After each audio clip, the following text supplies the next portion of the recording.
Hey, y'all. Welcome back to our channel. If you're new here, this is Joe and Jay Outspoken. Remember to follow all of our platforms, and you can find them by going to Linktree/Joe and Jay Outspoken. Today's show is for Tuesday, December 12th. I'm Jay, and today Joe and I will be discussing the mysteries surrounding paranormal activity. Well, Joe, are we ready to tackle those things that go bump in the night? Yeah, we really are. You know, it's kind of weird. Why don't we do this during Halloween? Yeah. We're waiting until the Lord's month to do this. I know, right? We're talking about Christmas and stuff. All of a sudden, we're talking about paranormal stuff. But it's a good topic because there's been some stuff that I was involved in when I was back in Michigan. So it's I've got some. I'm ready. Spooky stories. I got some stories for you. Well, everybody, call Steven Spielberg. We've got another movie for him. Hell yeah.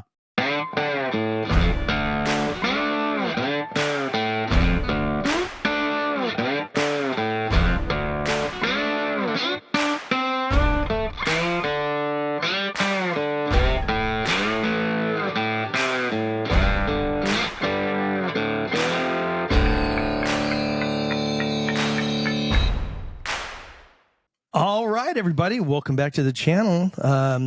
Thanks for joining us again this week. We had a little bit of a hiatus. If you notice, we've got a new studio. Yeah, we do. What's going on? We really do. The old one was, so this episode is on Paranormal Activity. The old place was haunted, so we had to We had to move out. Yeah, It's kind of freaky. The ghost gave us 30 days, and we had to get out. So. Yeah. Just kidding. Talking about ghosts. Ain't that crazy? So, Yeah. Here's the one question. Either you believe or you don't believe, right? That would be the And it's so fun. general consensus. Yeah. There's people that are kind of in between. They're on that, they're towing that line. And with all these shows are like on these networks now about, ghost hunting and stuff. Some of these I'm like, all right, that dude's overdoing it. You know what Right. I mean? There's just one. Oh my gosh, did you hear that over there? Did you hear that over there? Well, we heard something, but It's not, Yeah. There's this one guy that he is I hear always stuff all the time.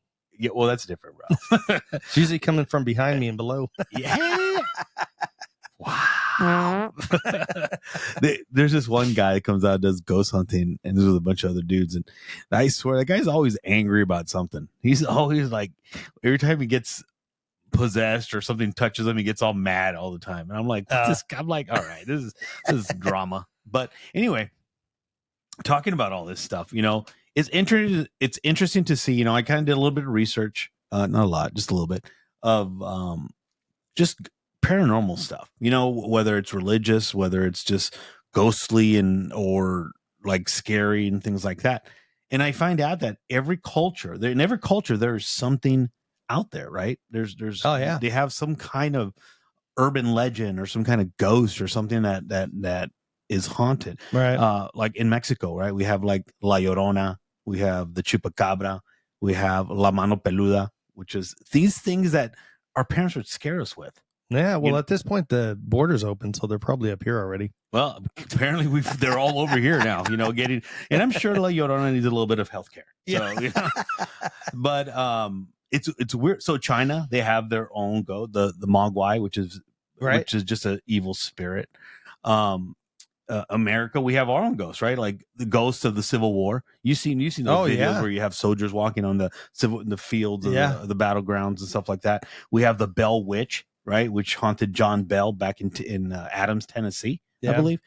Which is a lot of that was made into that Blair Witch Project, that movie. Right. Blair That's Witch where Project. They got the idea from. Right. And then in Africa, they got Madame Koi Koi, right? Bro, I don't name these things. It's just called Madame. It's the way you said it. It's not the name. The emphasis on koi koi, koi koi. I don't know. I don't think I'm scared now. Well, apparently they call her. It's a lady koi koi or Madame Koi Koi, or just depending on Miss Koi Koi. I don't know if she's married. I don't know a lot of things. But anyway, she haunts like dormitories and hallways and things like that of boarding schools at night, right? And during the day, apparently she just haunts like the bathroom and scares kids that are either there too early or stay too late. So right? here we call those transgenders. So. Well, that's another paranormal activity going on. You know what I mean? But like I see that there's all kinds of different urban legends, ghosts, whatever you want to call it, in different cultures, right? We all had them. I don't know if it's something that our parents put together to scare the crap out of you. I know, like every time I fought with my brothers, like, guess what's going to happen? You know, the cucuy. Oh, the cucuy. I forgot about the cucuy. Yeah. Cucuy is another one in Mexico that we have so many in Mexico. I don't know what's going on over there, but our parents hated us. It scared the crap out of us. Yeah. In there's a lot going on in the Middle East right now. And in most of the Middle Eastern cultures, they have what's called a jinn. I think they just spell it Jin. And so I used to work years ago with a bunch of different people from the Middle East. And what job was this? I don't remember that job. Yeah. Is that the unlisted one? Yeah, that's the unlisted one. We made fireworks. Yeah, so I bet you did. Anyway. So they were vest attached fireworks. Yeah. Just so self-propelled. Yeah, self-propelled. So I was talking to this one guy and I was like, hey, like, did you guys don't celebrate Halloween, right? Because that's kind of like a Western cultural thing. He was like, no. And I said, so what do you guys call, like, what do you call Dracula? You know? And he's like, we don't really have a word. Why were you so specific? I mean, like, why Dracula in the Middle East? Well, just anything oil like over there? Yeah. So anything, that deals with that. So if there's something that's like the devil or scary or whatever, they call it a jinn. So I thought they would call him a Westerner. A Westerner, yeah. Yeah.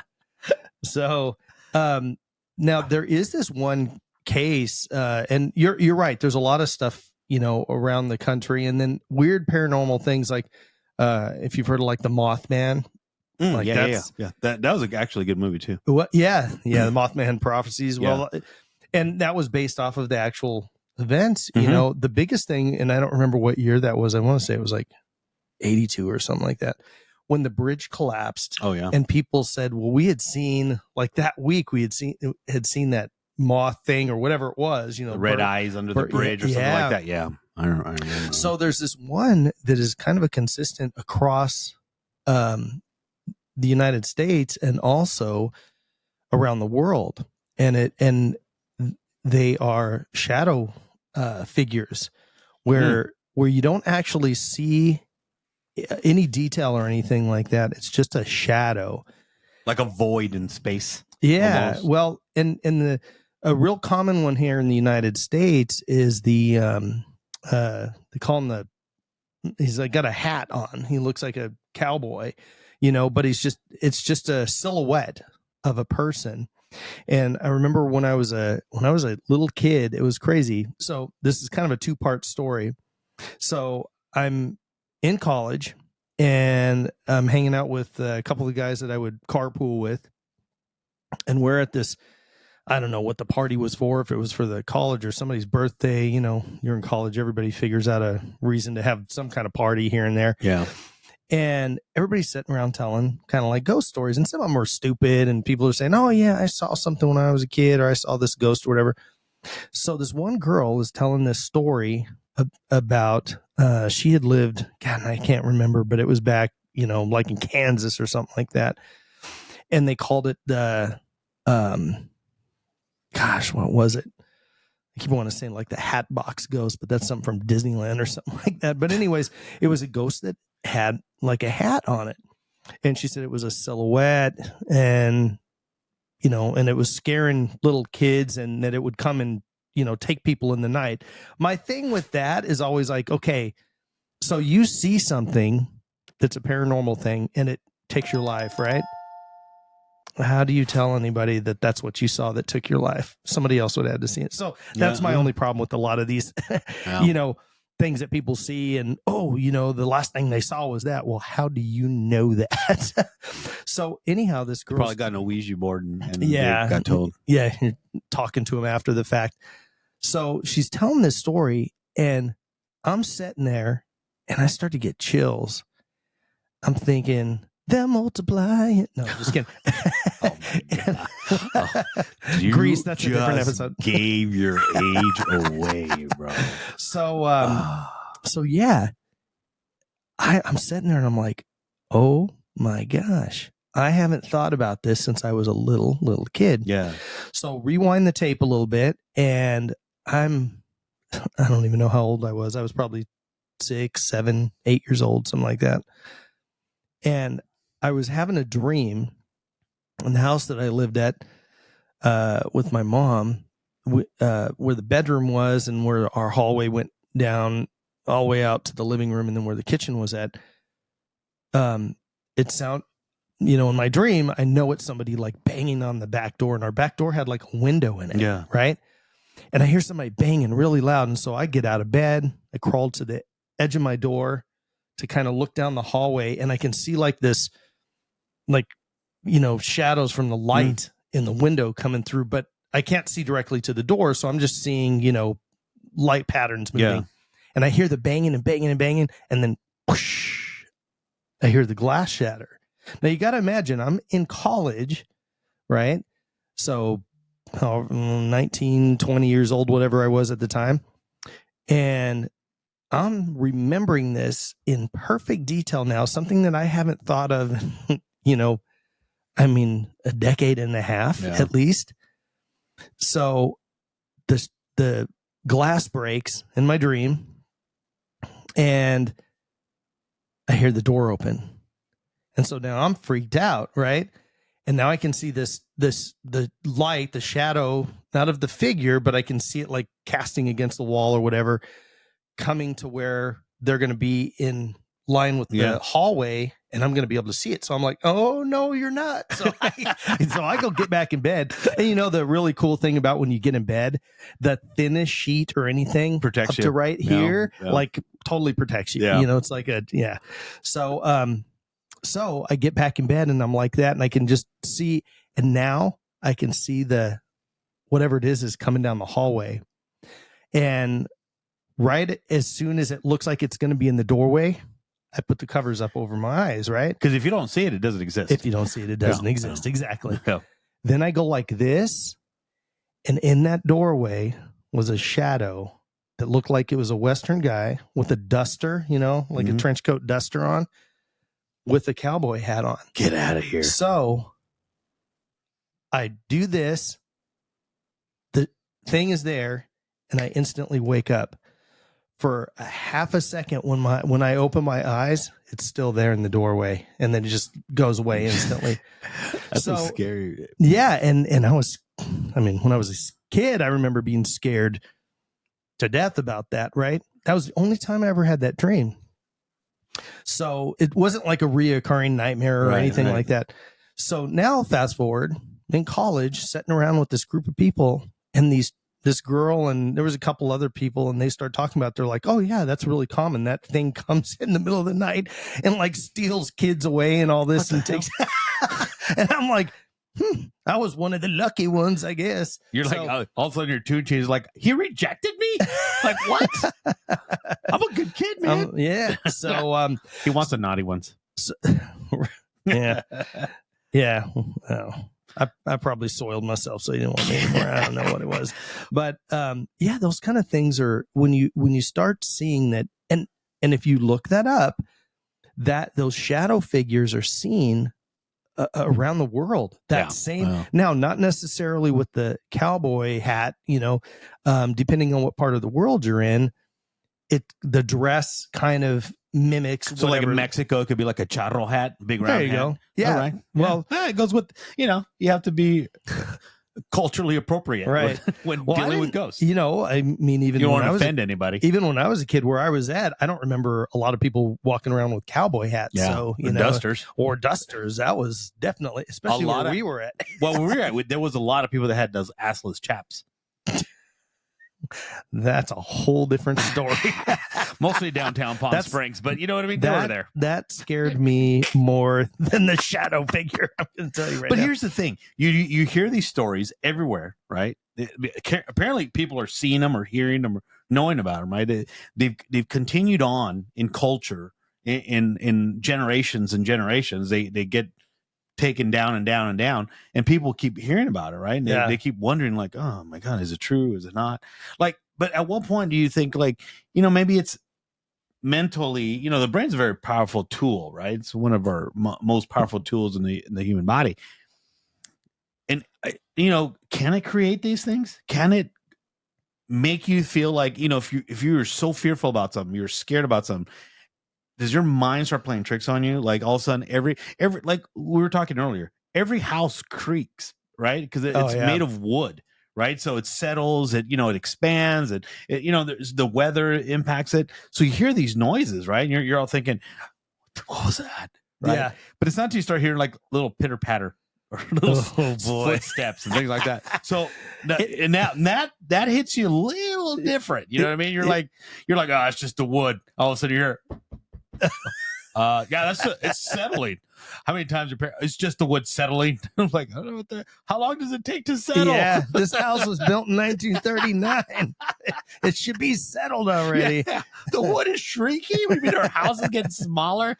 But so but here's the thing. So we know, being Christians, right?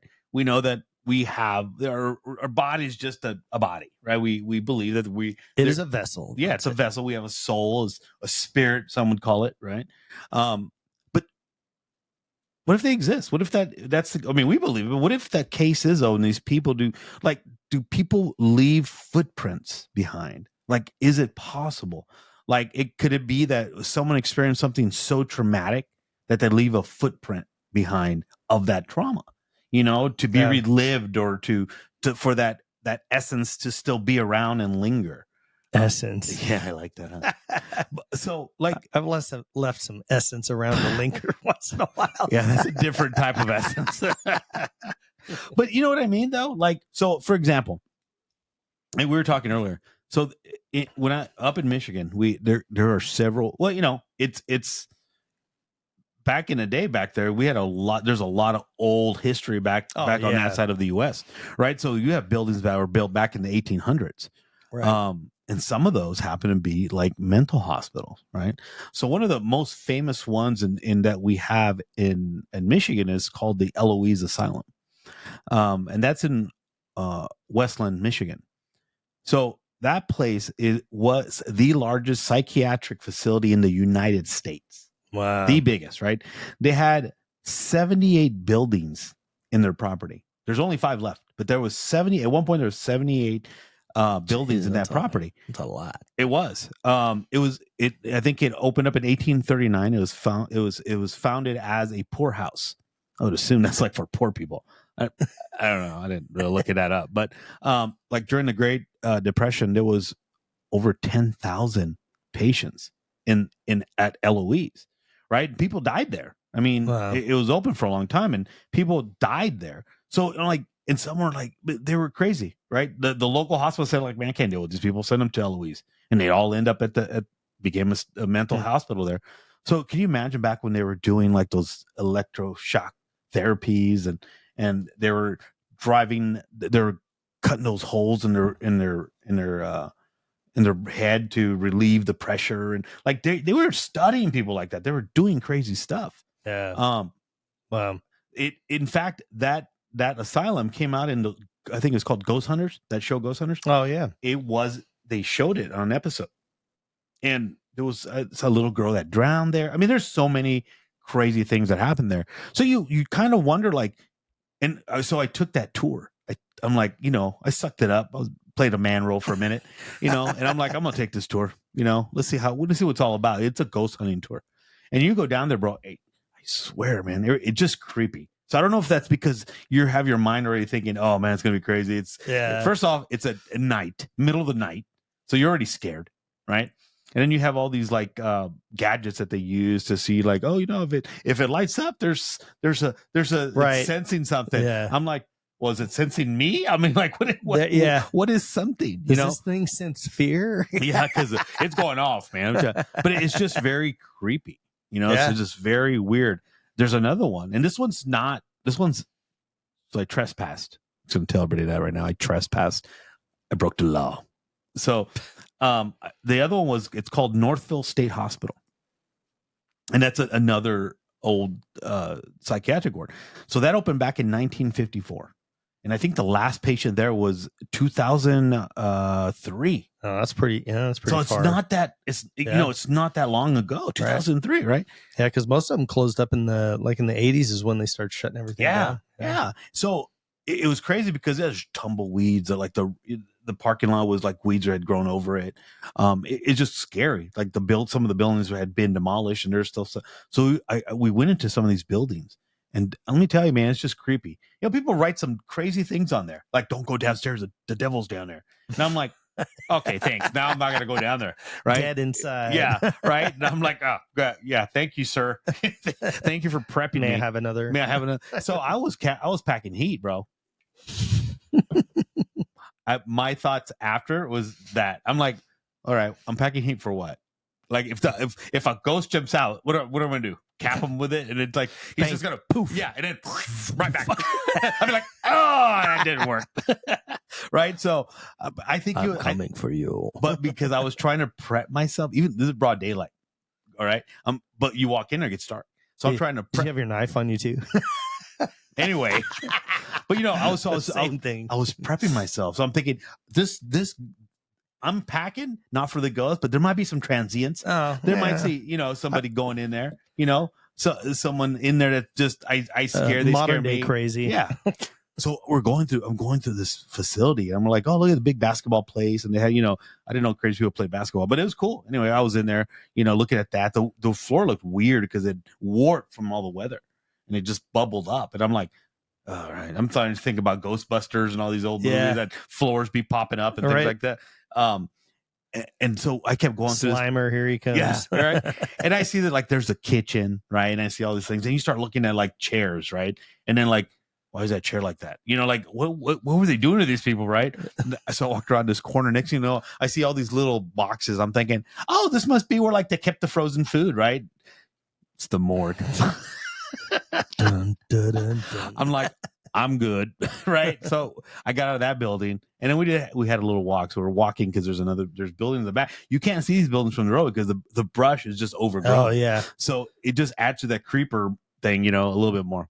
And I'm walking down this path, right? And I see the building, and I look to my left because I see movement, right? And I'm like, that's cool. I look to my left. There's a deer looking at me. He's just chilling, staring at me. I'm like, and I kind of like. With an arm in his mouth. No. Right. So I look at it. I'm like, oh, look, a deer. It's cute. I keep walking. He's just staring at me. I'm like, all right, now you're making me uncomfortable, bro. You know what I mean? Like, why you run or something? Like, yeah. I'm a human. I might kill you and eat you, right? And no, he's just chilling, looking at me. I'm like, zombie deer. He starts walking to you. I see dead people. Yeah, that's crazy. So I get to this building, and there's a front entrance. It's a glass entrance. Half of it's broken. You can look in there, right? The carpet's there's trash. There's files everywhere. And I'm thinking, damn, I want to look at those files, see what they said, Ooh. Yeah, right? Maybe my name's on there. I don't know.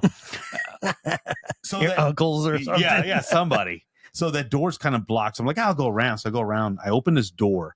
And it has you ever seen like a scary movie where they open a door and they do this zoom effect and that hall looks like, oh yeah, it's 2,000 feet long. Yeah.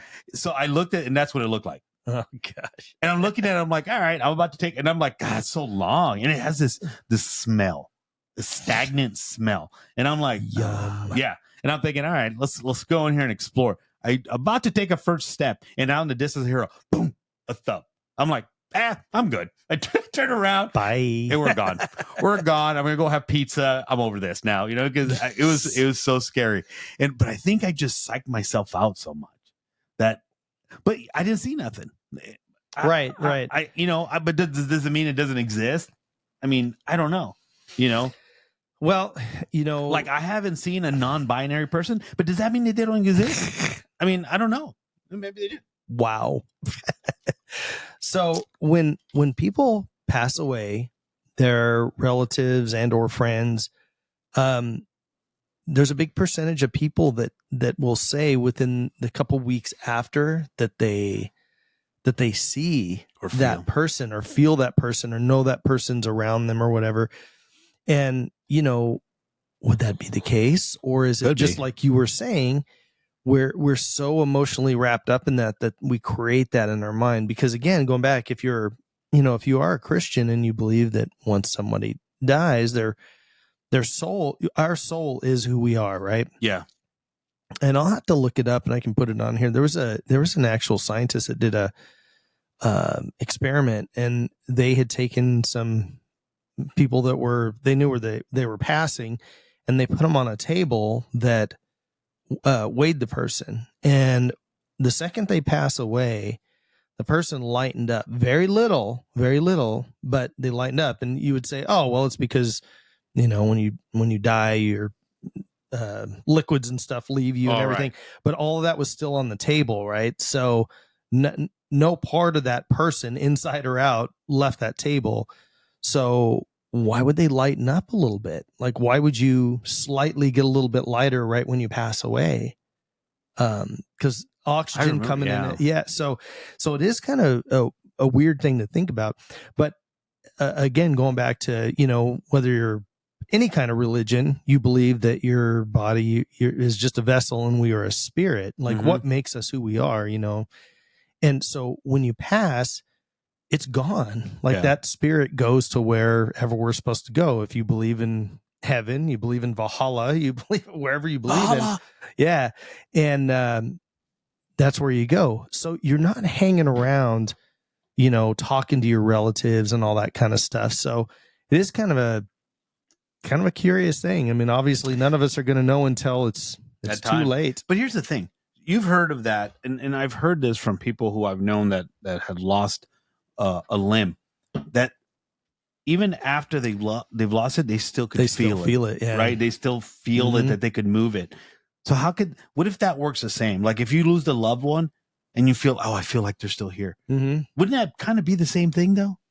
You know what I mean? Yeah. Like, you're used to having someone around so much. You come home. I remember my mom passed. I would get the phone and call her, and I'm like, she's gone.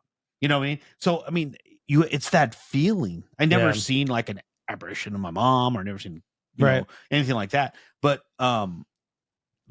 I feel like it's the same thing. Like, if people when people lose a limb and they feel it because it's been part of them for so long. Yeah, especially the older folks get, the more it's like. So wouldn't like a person you love or you hold dear be the kind of like the same way? Is it maybe just us holding on to that? I would think so. But I mean, I don't know. I don't know. I don't know the answer to this, because it could be true. It could not be true. I don't know. Yeah, I guess it's how you look at it, how you perceive it, and how your mind translates that. Right. What you hear, what you see, and things like that. It's just crazy. Yeah, because I mean, it's very difficult for science to prove or disprove, a lot of paranormal things. Now, there's stuff like we're talking about that, when people see lights and things like that, they're like, well, it's like reflection and this and that. But kind of like yourself, I went, and this was years ago, over in San Diego in California, and there's this place called the Whaley House, and it's this 2-story house, and it was built, turn of the century kind of thing, and they actually hung people in the backyard, and the tree is still there. So it's, if you look it up on it's a, what do you call it, on the historical registry or whatever. But it's also one of the most haunted places in the country. And they do the same thing around, spooky season, around October. They do ghost hunting and all that. So they'll bring in these paranormal people, and they'll bring all the little gadgets in that, a little light will go off or a needle will bounce or whatever to say, there's spirits in the area. And who knows if any of that stuff is real. But so when I was there, I didn't see anything at all. Now, I took some pictures in the house because they allow you to take pictures, and it was really weird that I never use my flash on any camera or phone. I really just don't like using a bright flash because it's weird. It's weird, yeah. So some of the people had taken pictures, and of course they got the little orbs. Well, when you look at them, it's not orbs; it's dust. That place is so old. Just walking around, you're kicking up dust and stuff like that. But I would take a picture in a room and it would just be a normal picture. There's nothing there, no apparition or anything. And then I'd take another picture, maybe move it a little bit or something like that. And there'd be one weird orb in the background. And the lady, I remember at the end of the tour, she's like, "Can you send me those? Because those are really, proof of you saw something and everything." And I'm like, whatever. And I did. I got her email or what have you and sent it to her. And I don't know what ever happened about that. But, that's kind of interesting because where we were at in that particular part of the house, there wasn't like windows to where cars could be driving by and have created like that kind of light or anything like that, So, yeah, it is kind of interesting. It makes you scratch your head and wonder, I mean, how does that happen? And you're right. I mean, you could do.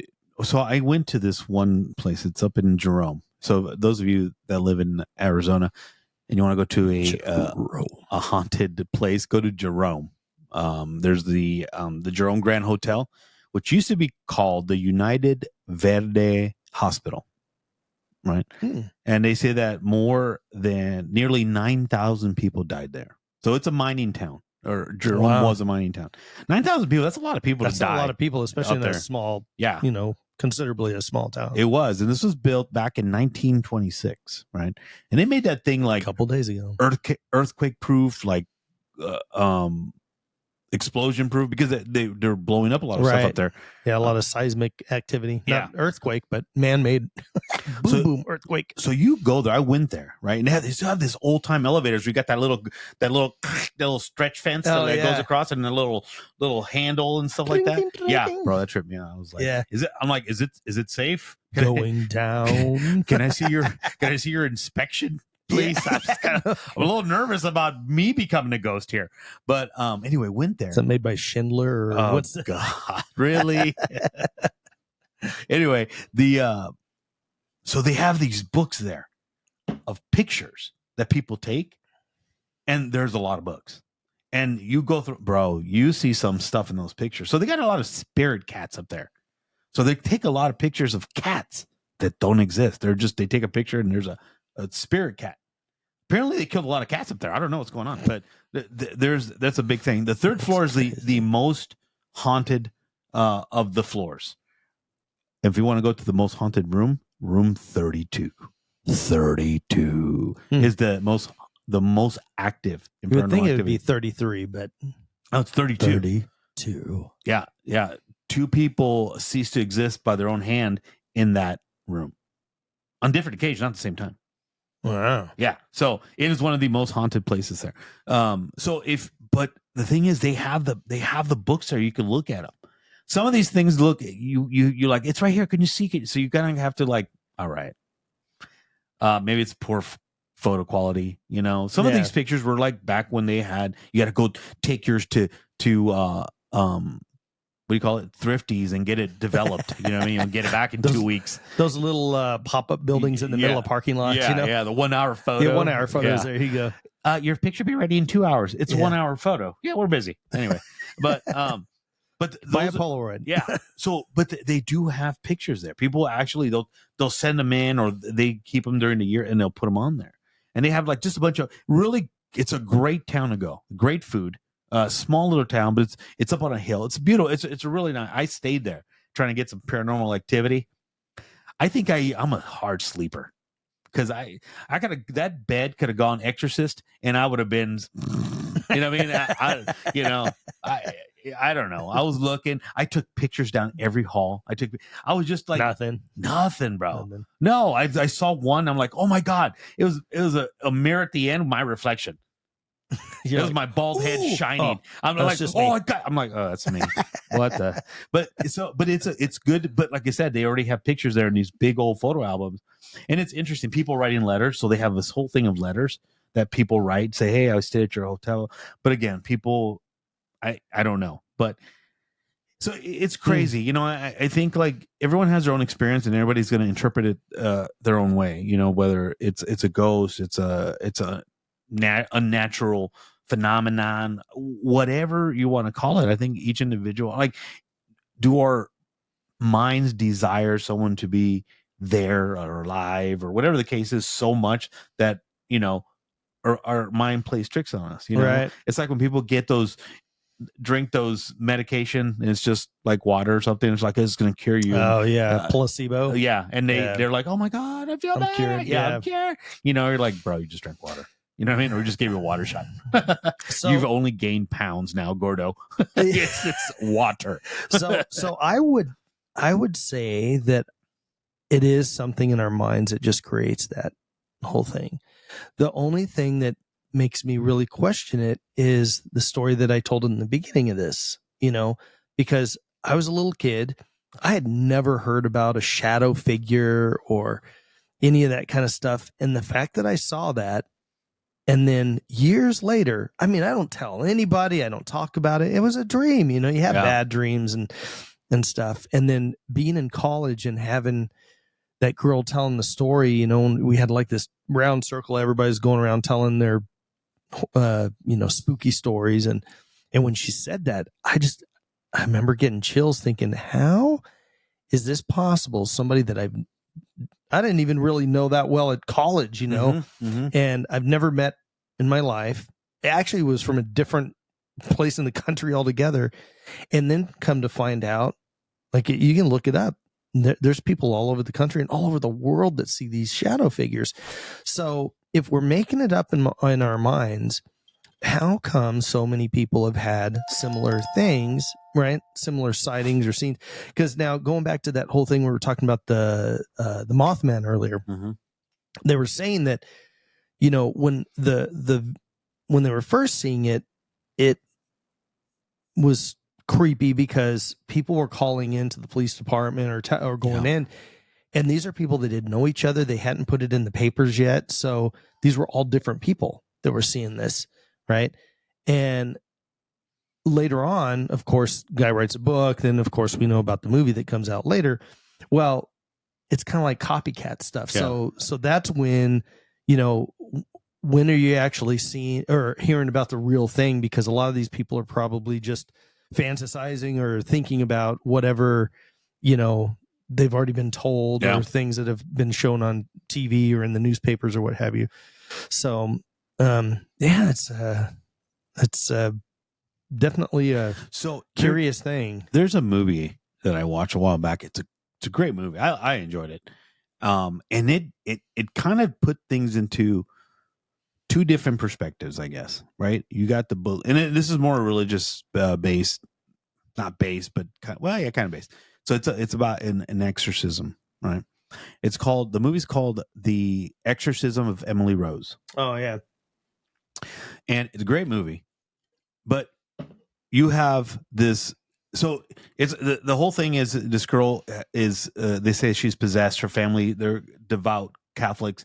They think her daughter's possessed, so they get a priest over. The priest performs exorcism. She ends up dying, right? And they prosecute the priest, saying that, you know, and so there was a battle between medical issues that she had, and this is why, and then the of course the godly side of it, that she was possessed by demon, right? But they both sides make a great case, you know, and this is based on true events, right? I can't say true story, but true events, because of course some things change and how people look at things, but it is a great movie, and then it makes you think, like, are we so believing in so much of the stuff that we hear about, read about, talk about, that we are missing the point? Or is this really happening and we're just too blind to say, or quick to blame medical, or to blame it on science, and not say, hey, maybe this is a in spiritual demon, or it is spiritually based, and we are fighting a war of good and evil, and not just of headaches and body aches. You know what I mean? Right. So it's a great movie. I think people should go out there and watch this movie again. It's called The Haunting, or The Exorcism of Emily Rose, and it's a great, man. It's just a good movie. And it puts that into just different perspectives. Like, you know, maybe was it a medical? Maybe was she possessed? You know, but just some of the things that happened, that this young lady went through, makes you think it can't be just that she's sick. I mean, How do you explain some of the things? Like, like they talk about, she talks in tongues, right? In like a foreign language, Latin. And they're like, well, she took Latin and this, yeah, but not that advanced, and it's just a good movie. I really suggest it. It's a good movie, and it kind of put things into perspective a little bit for me.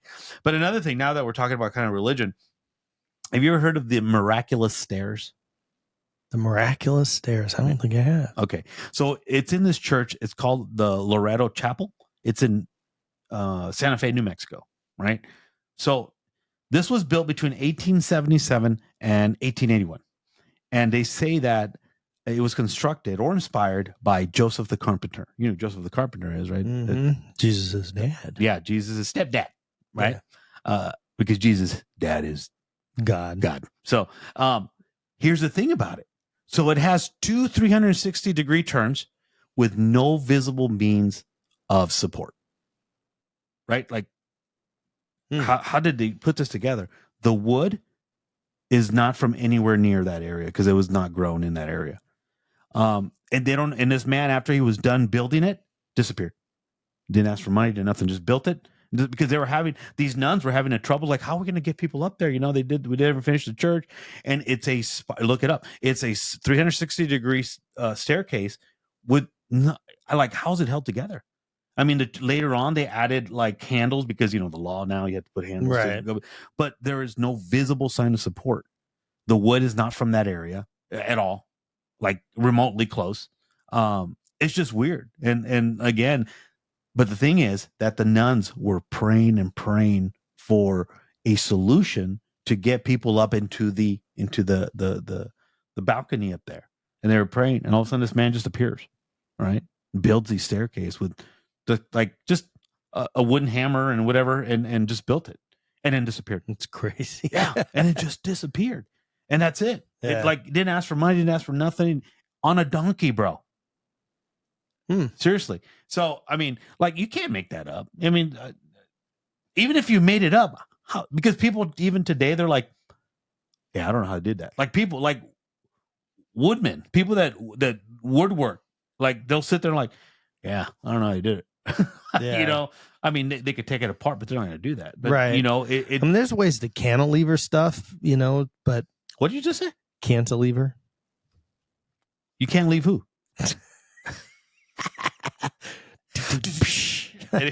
But just things like that. In Mexico, there's a lot of scary stuff in Mexico. A lot. I don't know why. Just like there's a lot of UFOs out there. There's like a lot of paranormal stuff.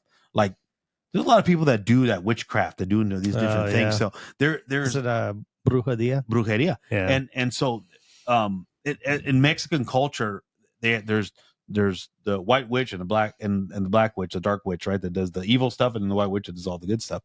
And in Mexico, because you have to remember, this comes from a lot of indigenous people live out there still. Right. The culture, even though it got kind of washed away with the Spanish and the conquistadors, you've still got some Aztec and Mayan blood running around there. Yeah. Where so the people there have kind of mixed the Catholic religion with still some of that old healing stuff, people, like when people were sick, they would pray over you and then rub an egg while they're praying. Oh yeah. And the egg will turn black inside. They crack the egg in a glass of water, and then put it underneath your bed, and it absorbs all these evil spirits.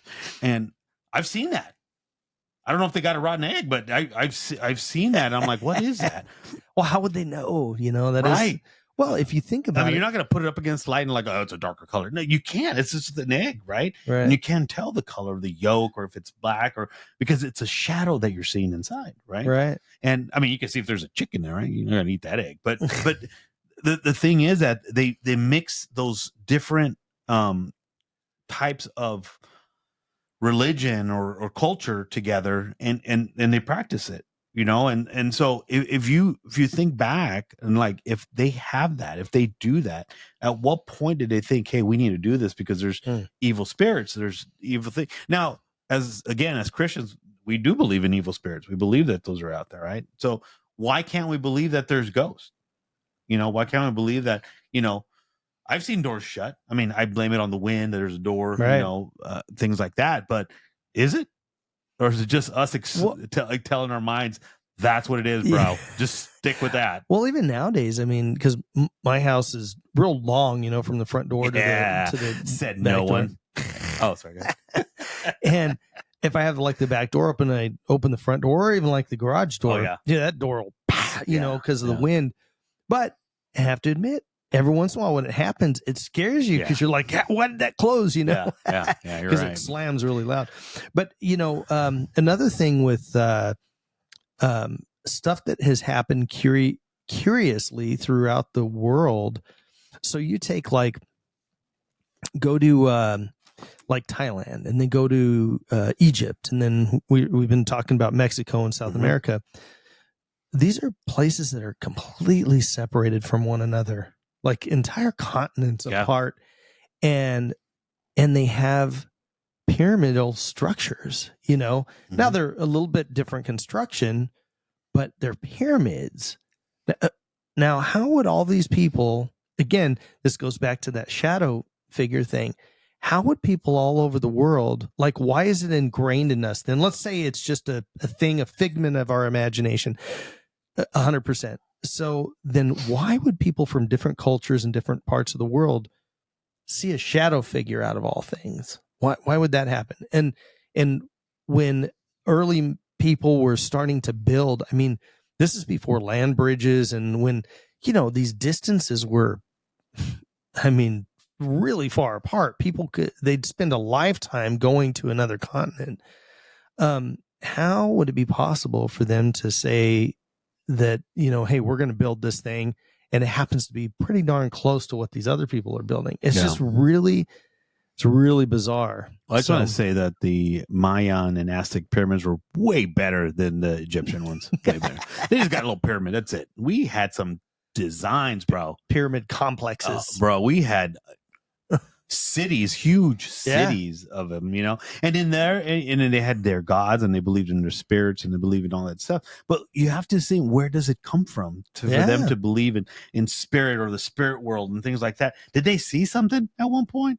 Did they, I don't know, did they get some shrooms and chewed on those, and they're like, they're saying all kinds of stuff? Ayahuasca. I don't know, ladies and gentlemen. But the thing is, again, we leave it to you. I mean, it's up. Do you believe? Remember the X-Files? Yeah. Do you believe? Do you believe? But I don't know. I have to give it to based on some of the stories that my parents told me, some of the things that I've seen. I'm going to go ahead and say that I'm a believer, man. I believe these things happen. I'm scared. You're a believer. I'm a believer, bro. I'm a believer. I'm a believer, bro. And I'm scared of things that go bump in the night. I'm not going to lie. Yep. Well, you guys leave comments if you have any stories. We'd love to hear them from you, and we'd love to do a part 2 on this, down the road sometime. And share your stories. Yeah, it'd be really awesome to hear anything that anybody has. Because it's. I think everybody's curious about it, and we're all interested in that kind of stuff. So yeah. Well, anyways, thanks so much for hanging out with us today. I'm Jay, and that's Joe, and this has been Joe and Jay Outspoken. If you had fun or learned anything, do us a favor, like, subscribe, comment, and share. If there's a topic you would like to see us cover in the future, let us know at joeandjayproductions.com/ideas. Thanks again, everyone, for tuning in. Take care of one another. Do better, be better. And as always, God bless America. See you.